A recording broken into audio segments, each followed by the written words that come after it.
Ndabashimiye abakomeje gukurikirana ibiganiro bya Peter Nzaba, Imana ibahe umugisha. Niba warakanze subscribe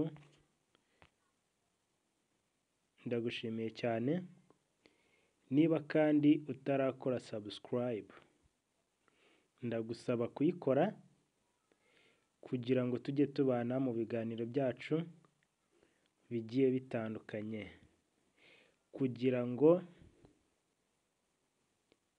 inkuru yose nzajya mba nashyizeho uzajye ubashe kuyibona.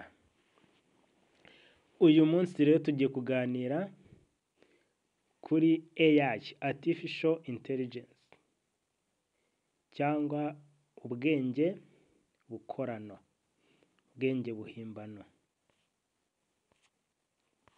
Artificial Intelligence ni ikoranabuhanga ryakozwe n'abantu rifasha mudasobwa, robo cyangwa telefoni zigezweho gukora ibintu bisa n'ibikorwa by'abantu bafite ubwenge, nko gutekereza, gufata ibyemezo, kumenya ibiri mu mafoto cyangwa amajwi, kumva no kuvuga indimi zitandukanye, kwandika, gusubiza ibibazo n'ibindi. Ese AI igamije iki?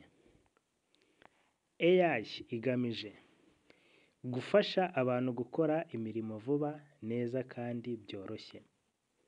Icyo ni icya mbere. Icya kabiri, gusimbura abantu mu mirimo imwe n'imwe isaba ingufu, igihe kinini cyangwa ibihe by'ubuzima bigoye, nk'aho hari indwara, imirwano, inganda zikomeye n'ibindi. Urumva ko hano AI izaza isimbure abantu bamwe na bamwe mu mirimo imwe n'imwe, ibe yaza ikaba ariyo ihakora. Icya gatatu, guteza imbere ubushakashatsi n'ubumenyi, nko mu buvuzi, ikirere, ubuhinzi n'ikoranabuhanga. AI ni ibyo ngibyo bintu bitatu igamije. Akamaro ka AI.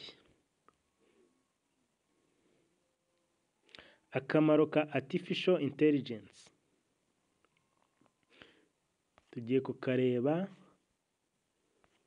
mu bintu bigera muri bitandatu. Icya mbere, mu buzima bwa buri munsi, Google Assistant, Siri, Chat GPT n'utundi dufasha ku matelefoni ni AI. Ifasha kumenya aho umuntu ari, ibyo akeneye, cyangwa kumufasha gutegura gahunda.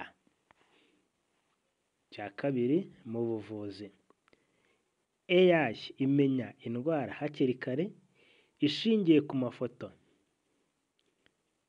y'umubiri, scan, ibizamini n'ibimenyetso. Ifasha muganga gufata ibyemezo byihuse kandi nyabyo. AI mu burezi ikoreshwa mu kwigisha abanyeshuri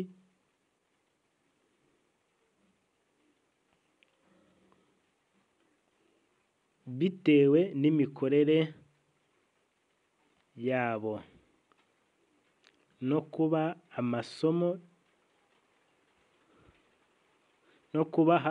kubaha amasomo yihariye, adaptive learning. Igenzura no gukosora imikoro, igenzura ya mikoro ihabwa abanyeshuri ikaba yanayikosora, ikabaha marking guide. Icya kane, AI mu bucuruzi. ishobora gucuruza ku mbuga nkoranyambaga nka bots za WhatsApp, Instagram, imenya ibyifuzo by'abakiriya maze ikabaha ibyo bakeneye kurushaho. Cya gatanu, AI mu bwikorezi. Imodoka zitwarwa na AI, self driving car, cyangwa imodoka zitwara, ziri kugeragezwa mu bihugu byinshi.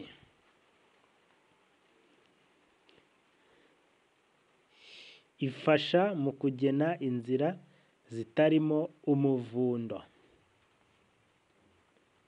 Iyi AI imenya ahantu hatari ambutiyage, akaba ariho hanyuzwa ibyo bicuruzwa mu gihe ari mu gihe cy'ubwikorezi. Cya gatandatu, AI mu buhinzi. AI ikoreshwa mu gupima ubutaka, kumenya igihe cy'ihinga no gutera imiti neza kurusha uko byakorwaga. Aha ni AI nicyo imaze, niko kamaro ka AI.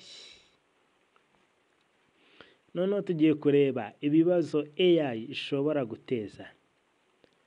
Nubwo AI ifite byinshi byiza, AI ifite ingaruka zishobora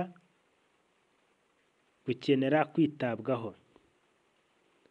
Gushobora gusimbura abantu mu mirimo. AI ishobora guteza ubushomeri cyane kuko ari abantu bamwe na bamwe izagenda isimbura ku kazi kabo ka buri munsi kabahaga amafaranga. Usange bamwe bahindutse abashomeri. Kwanduza amakuru no kubogama. Bias ishobora kuguha amakuru ugasanga hari ibintu bimwe na bimwe igiye ibogamiraho bitari ngombwa. Kwangiza ubuzima bw'abantu niba ikoreshwa nabi, nko mu ntwaro z'ubwenge. Ishobora kwangiza ubuzima bw'abantu mu gihe ugikoresha aba atishimiye ubuzima bwa mugenzi we ko bumera neza, mu gihe AI yageze mu bantu batari ab'amaboko meza. AI ishobora kwigana. AI yigana ijwi, irabishoboye cyane. Kwigana ijwi cyangwa amashusho y'umuntu, deep fake, ku buryo wabona ko ari wa muntu kandi atari we, bigakoreshwa mu buriganya. Ibyo ni byo bibazo AI ishobora guteza. Inama rero, AI nubwo ari nziza, ni ukuyikoresha mu buryo buboneye kandi buziguye kugira ngo tubashe gutera imbere, aho kugira ngo dusubire inyuma. Mu magambo magufi, mu ncamake, AI ni ubwenge bw'ikoranabuhanga bukora ibintu abantu bakoraga, igamije gufasha, kwihutisha no gutuma isi ikora neza, ariko igasaba kuyikoresha neza kugira ngo itangiza abantu. Murakoze cyane, tuzakomeza n'ibindi biganiro byacu bigiye bitandukanye.